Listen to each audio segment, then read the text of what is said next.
Hola amigos, muy buenos días. Soy el pastor Joel Castañeda de la Iglesia Cristiana Península Viva, compartiendo con ustedes esta serie ¿Quién es Jesús?, basada en el Evangelio de Juan. El día de ayer iniciamos la lectura del capítulo 6, en donde Jesús, de manera imprevista, le pregunta a sus discípulos que de dónde sacarán comida para alimentar a más de 5,000 personas.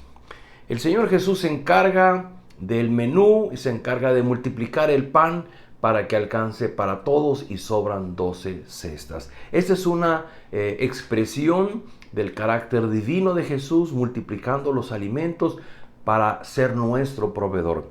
Y leemos el versículo 16, es la continuación de este capítulo, que es un poco extenso, nos va a llevar todavía un par de días verlo, pero leo para ustedes a partir de versículo 16 y dice: Cuando ya anochecía, sus discípulos bajaron al lago y subieron a una barca y comenzaron a cruzar el lago en dirección a Capernaum.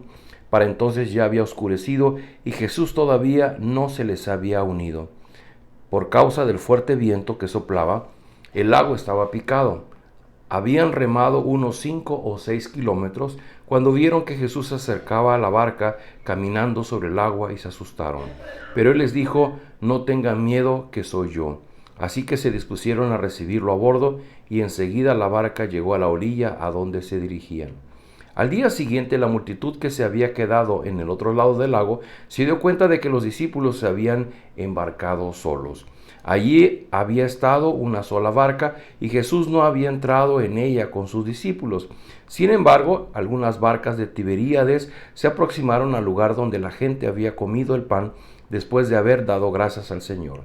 En cuanto la multitud se dio cuenta de que ni Jesús ni sus discípulos estaban allí, subieron a las barcas y se fueron a Capernaum a buscar a Jesús.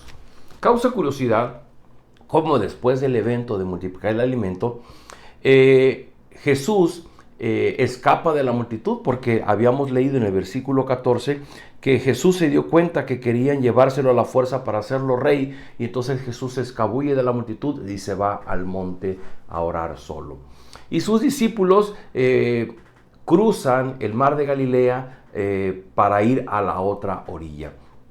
Y la multitud no vio cuando Jesús se fue, porque Jesús se fue caminando en la madrugada, como lo dice el pasaje, sobre el agua, y alcanzó a sus discípulos a mitad del mar de Galilea, sube a la barca y acaba con ellos en la otra orilla.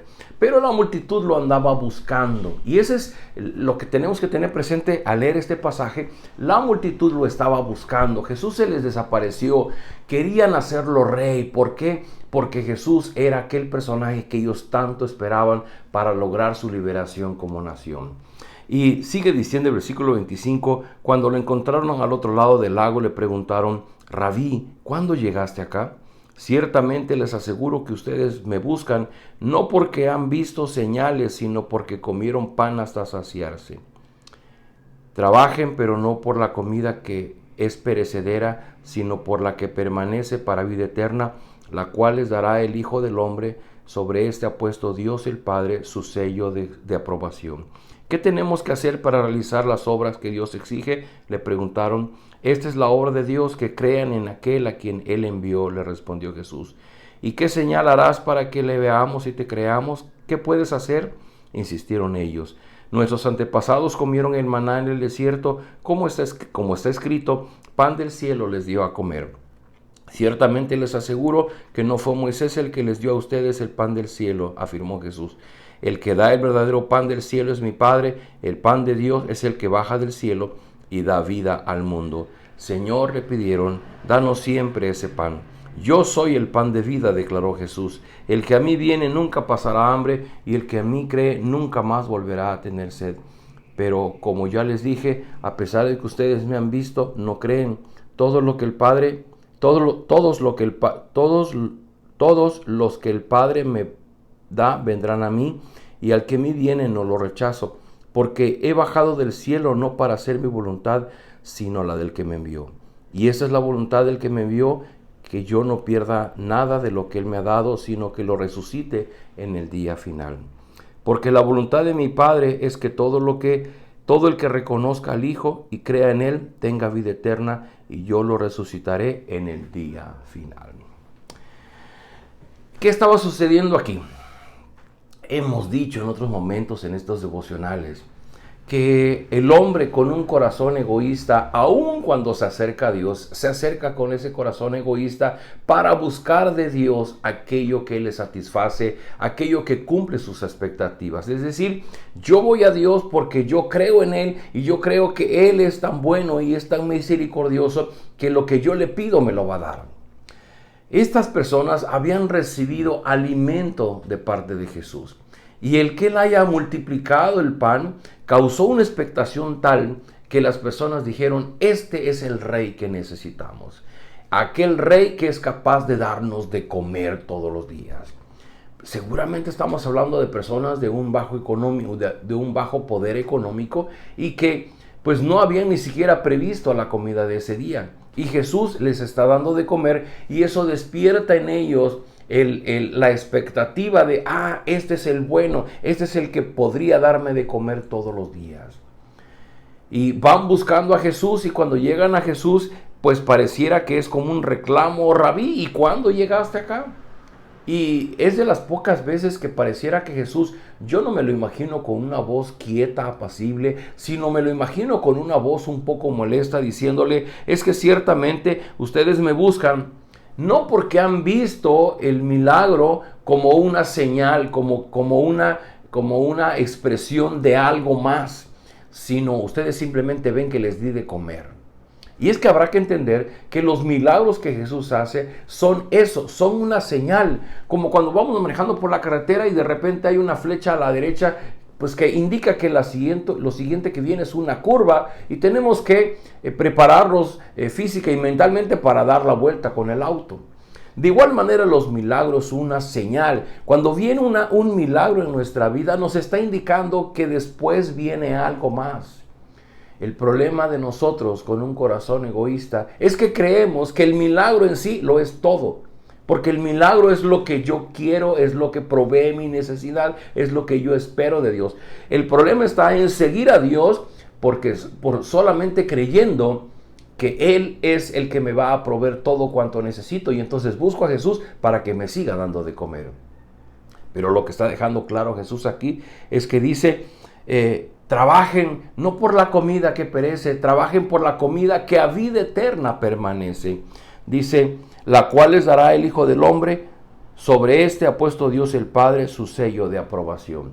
Y Jesús está abriendo los ojos de las personas a una segunda parte, a una segunda realidad. ¿Qué viene después del milagro? Lo que viene después del milagro es, Dios ya cumplió su milagro en ti, ya cumplió tus necesidades, ya satisfizo tu necesidad, ya cumplió lo que tú querías, pero eso no lo es todo, es simplemente, ese es un recurso, es un medio para que después venga la voluntad de Dios sobre ti. En una discusión posterior dice, ¿qué tenemos que hacer para realizar las obras que Dios exige? Dice, esta es la obra de Dios, que crean en Él a quien Él envió. ¿Qué tan difícil es poder creer en Jesús como Dios mismo hecho hombre para nuestra redención? Y es donde la mayoría de las personas se detienen porque solamente creen en Jesús como el que realiza milagros.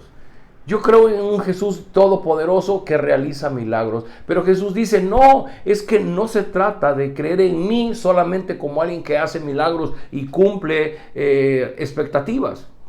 La voluntad del Padre es que crean en mí como Dios mismo encarnado para cumplir un plan redentor. Después siguen diciendo, bueno, ¿qué evidencia nos das de esto? Dice, pues en el pasado Dios les dio de comer maná a nuestros padres en el desierto. Y hay una declaración muy importante de Jesús que dice, no fue Moisés el que les dio el pan del cielo, sino mi Padre, porque Él da el verdadero pan del cielo. Dice, el pan de Dios es el que ha bajado del cielo y da vida al mundo. Y se está refiriendo al mismo. Por eso después dice, yo soy el pan de vida, el que a mí viene nunca pasará hambre, y el que en mí cree nunca más volverá a tener sed. Qué impactante frase, porque Jesús está diciendo, lo que esas personas comieron, los panes de cebada y los peces, era solamente un alimento físico, era solamente una comida que perece, pero el verdadero alimento que yo les puedo dar es su comunión con Dios, es el poder creer en que en el día final habrá una resurrección que nos llevará a una vida celestial futura. Jesús no está pensando en darles de comer hoy día, está pensando en darles de comer para la eternidad. Pero la gente no lo ve, la gente solo ve el alimento del día. Y Jesús dice, tienen que creer que lo que yo vine a hacer es cumplir la voluntad del Padre. ¿Cuál es la voluntad del Padre? Termina el pasaje diciendo, la voluntad de mi Padre es que todo el que reconozca al Hijo y crea en Él tenga vida eterna y yo lo resucite en el día final. Querido amigo, querida amiga, yo no sé si ha habido un milagro en tu vida, pero el propósito de ese milagro es solamente una señal. Lo mejor es lo que viene después.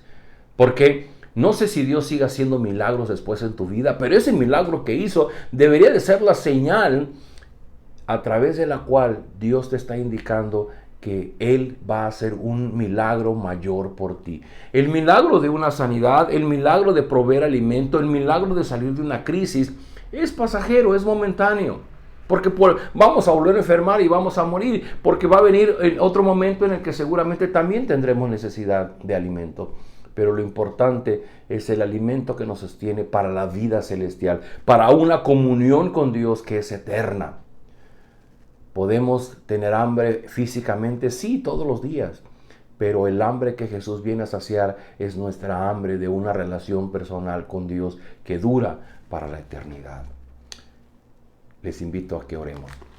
Padre, gracias por esta palabra, gracias por recordarnos que tú eres el pan que ha bajado del cielo, tú eres el verdadero alimento de nuestra alma, y cuando comemos de ti, nuestra hambre se sacia, nuestra sed se sacia.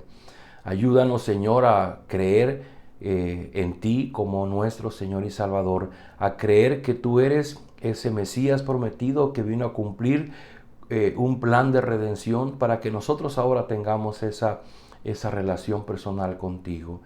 Ayúdanos a no quedarnos detenidos en los milagros. Ayúdanos a no solamente buscar milagros, sino a buscar lo que viene después del milagro, que es tu redención, tu salvación, que podamos creer en Cristo para una vida celestial futura. Ruego de tu gracia con aquellas personas que poco han conocido de este tema. Abre sus ojos para que puedan conocerlo aún más y tu gracia sea derramada en sus corazones. Quédate con nosotros en este día en el nombre de Jesús. Amén. Queridos amigos, nos vemos el día de mañana.